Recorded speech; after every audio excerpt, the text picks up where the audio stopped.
Hello friends, it's Nayanda here. Welcome back to Foundational Truths. I'm so glad you have joined me today. So I believe the last time we spoke, the Lord spoke through me about cleansing. He said that he was doing a thorough cleansing with us, and I don't know if I added this part, but this cleanse, he said, it was no ordinary cleanse. He said that he is removing the toxins from our lives, everything that does not belong, particularly toxins in our hearts, and he is infusing us with the right elements. The right elements could be the grace we need to love others more deeply.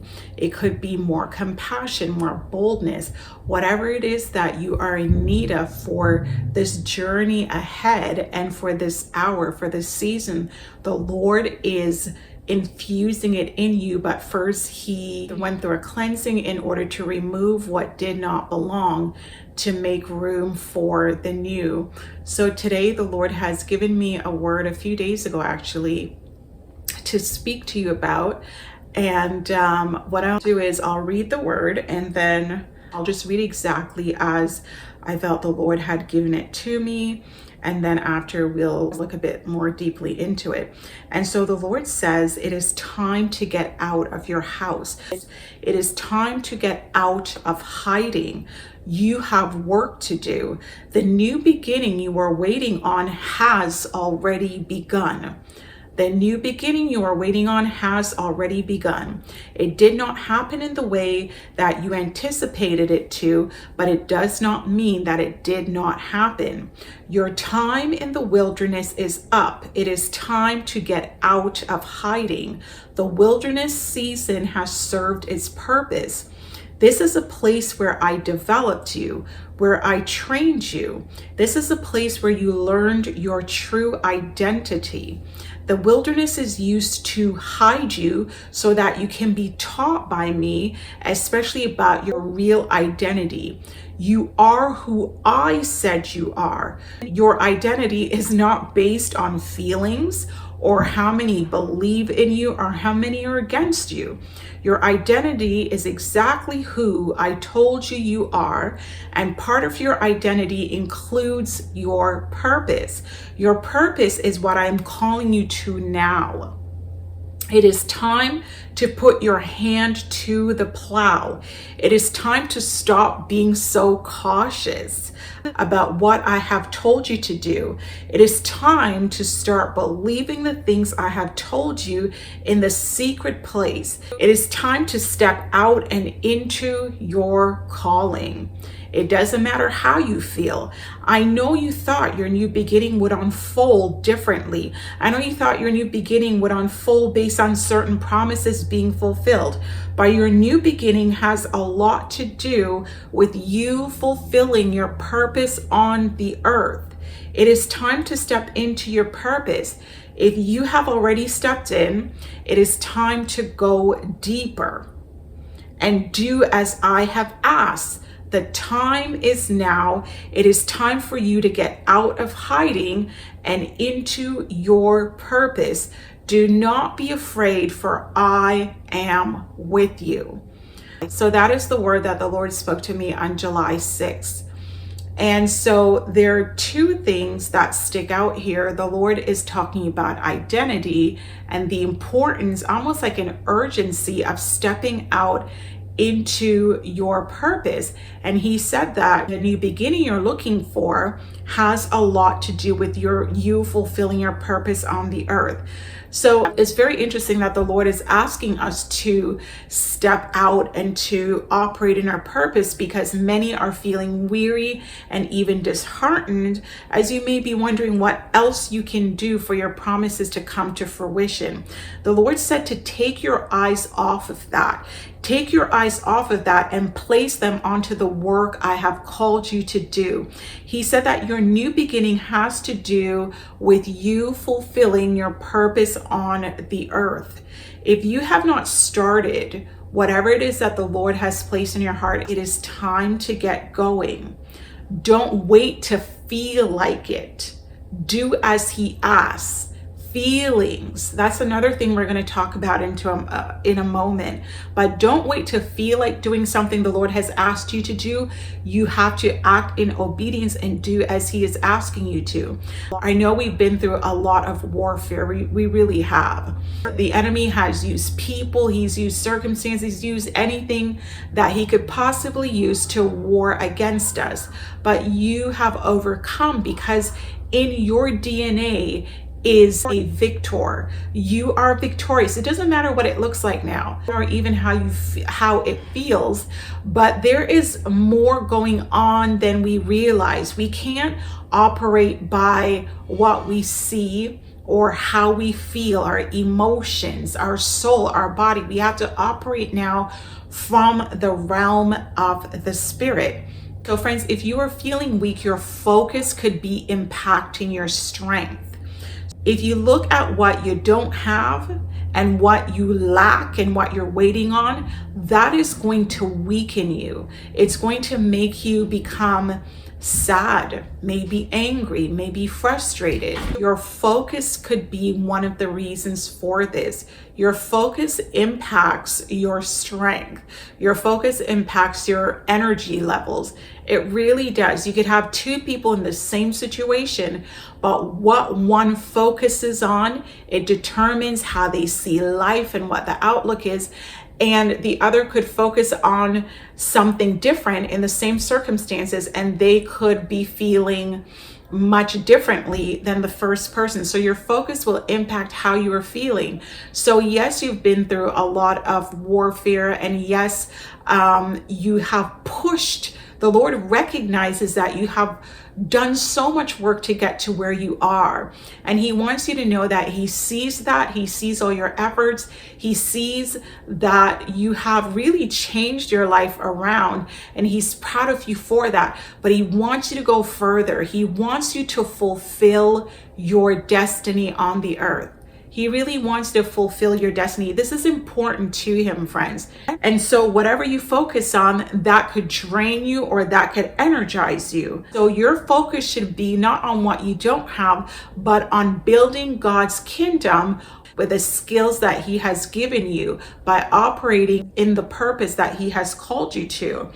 And so we must focus on building God's kingdom, because when we take care of God's business, then he is going to take care of us. And I know it may feel like a huge ask from the Lord at this time, but trust me, he knows what he is doing. We are in a season that we are walking by faith and not by sight. We truly are. He's taught us to walk by faith. He's taught us to walk by what he says and not by what we feel, because things are not always as they look. That's why it's so important for us to daily be in prayer and conversation, communication with the Lord, to see what is truly going on. And when I speak about building God's kingdom first, this reminds me of King Solomon. When Solomon became king, he first built the temple. That's what he did. He built the temple first, and then after those years of building God's house, then he built his own house. So when you prioritize God and you do what he's asking you to do, then he is going to make a way for you. He is going to make sure that you are fully taken care of. And listen, the temple that King Solomon built for the Lord, it was extravagant.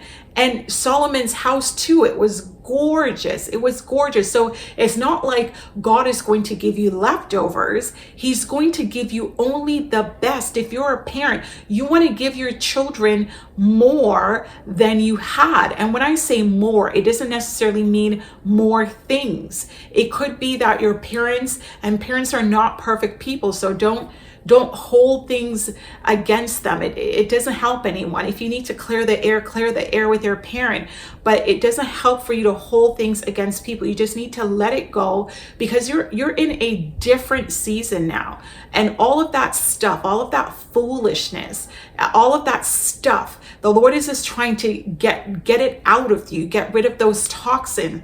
I've noticed lately, in the past, since the beginning of the year, actually, there are things that the Lord is saying, just said to me, no, we're not going to do that. It could be that at a hotel and the attendant behaved a certain way, or I had a poor experience, and the Lord is just like, I'll take care of this for you. Don't engage in that. He's just not having me to engage in certain things. And I just find he's just trying to get all the distractions away from me so he can have me fully focused. And I know he's doing so with many of his children. He's untying you from certain things and just teaching you how to just focus on the important things. And so when you invest in God, then God is going to reward you in an awesome way. And for some of you, the Lord is leading you into entrepreneurship.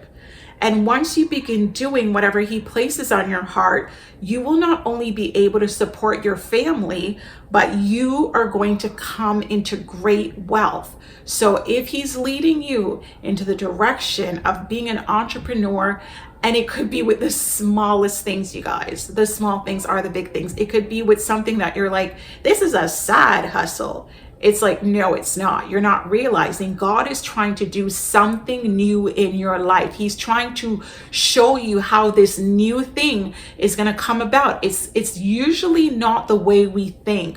When it comes to God, things don't normally happen the way we believe it's going to happen. He does it in very peculiar ways.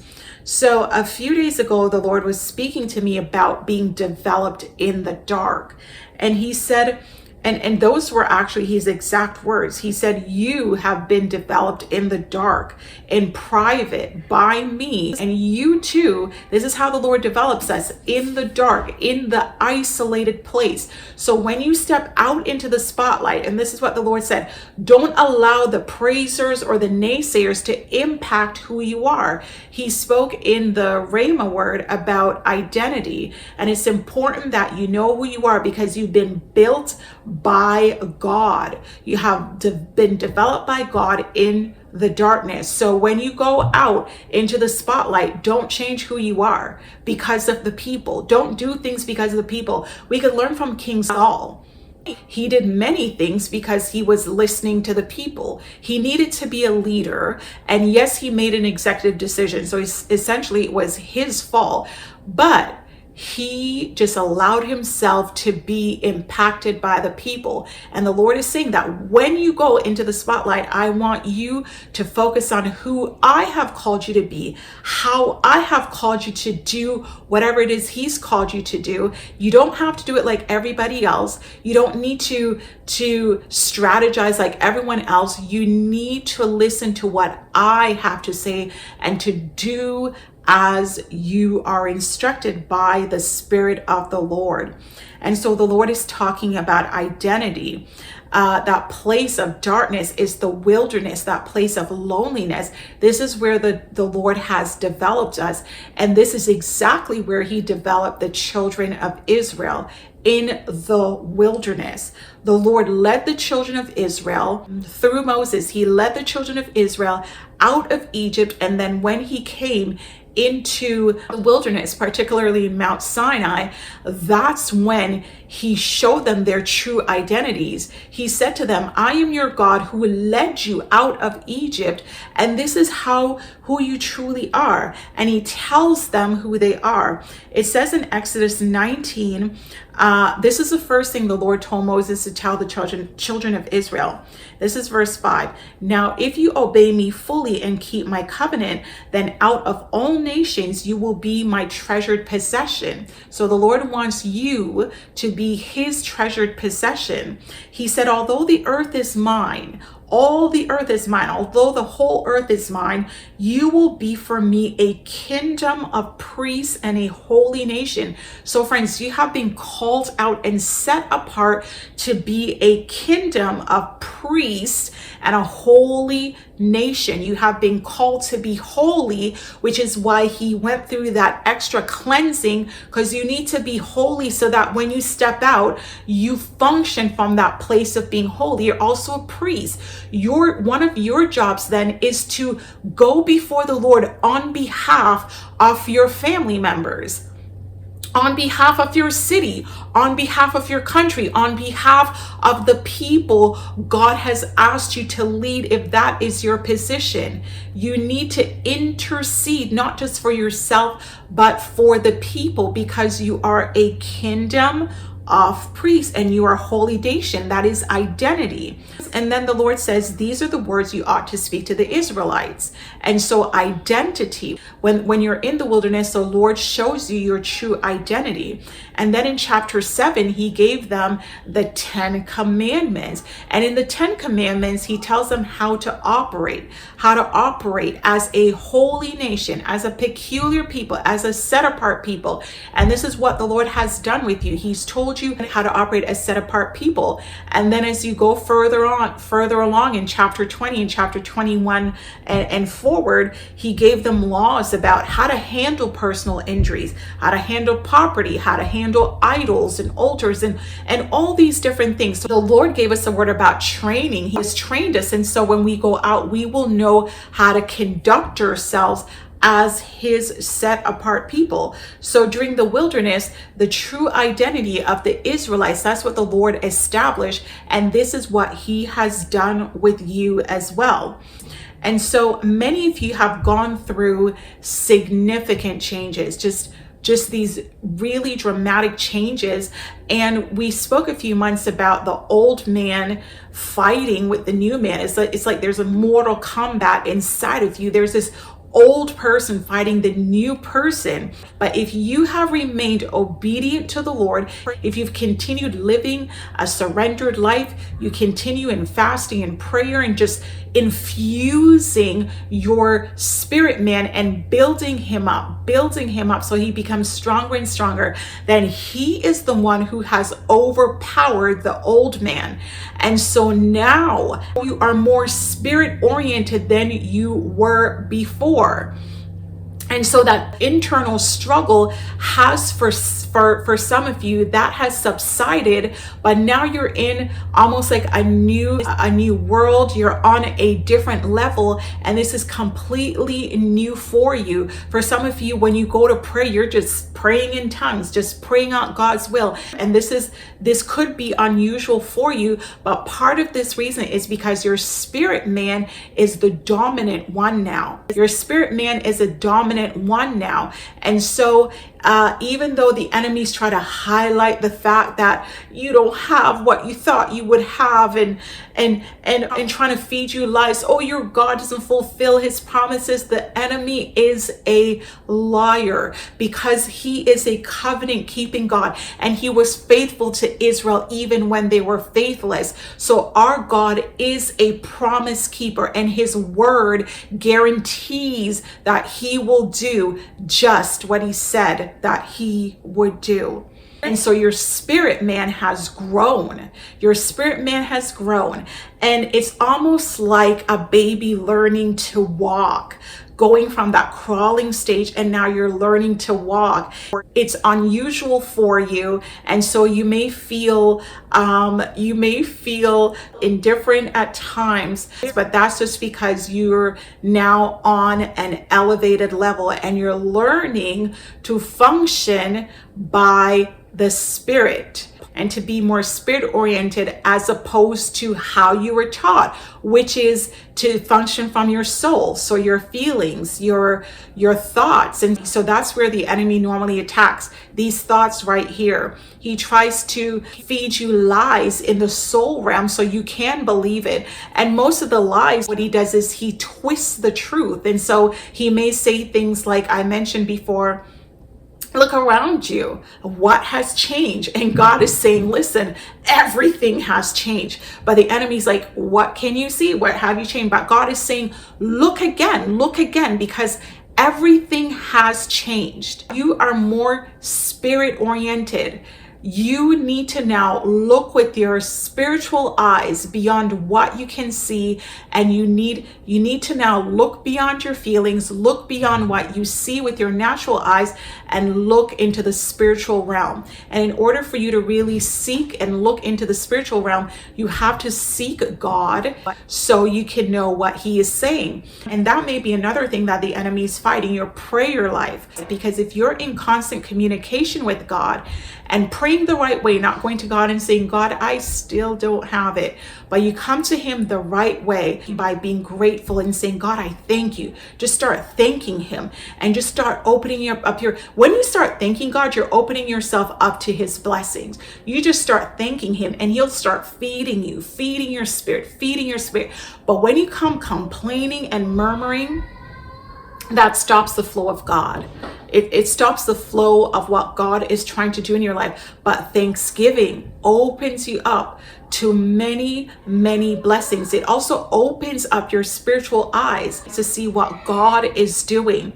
And so when you come to God, give him thanks. So friends, don't focus on your feelings, but focus on what God is saying. And this that he's asking, this is for the mature. This is for the mature child of God. You are no longer on milk.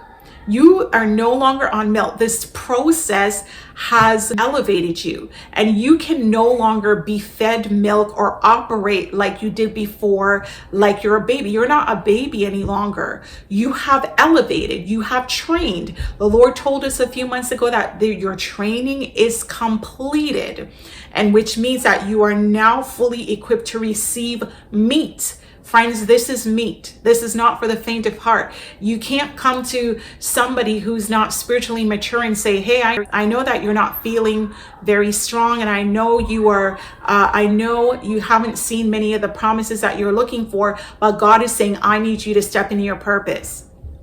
And that's exactly what God is saying today. You can't receive that if you haven't gone through the process that you just went through. But because you have gone through that process, you can indeed receive it. And one of the things that will block you from receiving is if you are hung up on God did not do it. When am I going to see it? Your focus, wherever you focus, whatever you focus on, that is what is going to grow. So if you want to choke out the flesh, you have to stop focusing on things of the flesh, i.e. your feelings and how much you lack. You lack nothing. You lack nothing because you are a spirit first. Your true identity is this, that you are a spirit and you have a soul and you live in a body. After we die, then these bodies are going to go back, and who you are, the true you, the spirit, is going to go up. So you are a spirit and you have to operate. You're not going to ignore the other two parts of you, but you have to be led by the Spirit of God, and only your spirit is designed and equipped to be led by God's Spirit, not your flesh who wants to do what it wants to do. Friends, you are now mature enough to enjoy meat. You're mature enough to enjoy some meat. The Lord is doing something different with you. He's teaching you how to operate from your spirit and not from your feelings, not from your flesh. And so yield to what he's doing in and through you. And so he's calling you to step into your purpose. He's calling you to do what he has placed on your heart. So don't disregard it. This is really important that you step into your destiny by continuing to be obedient to whatever it is that the Lord is instructing you. And so friends, God is with you. He said it is time to get out of your house, which is that place of comfort, and it's time to step into what he has called you to do. So I hope this message has provided some clarity and has encouraged you. And thank you so much for watching, and God bless you. I will speak to you soon. Take care. Bye-bye.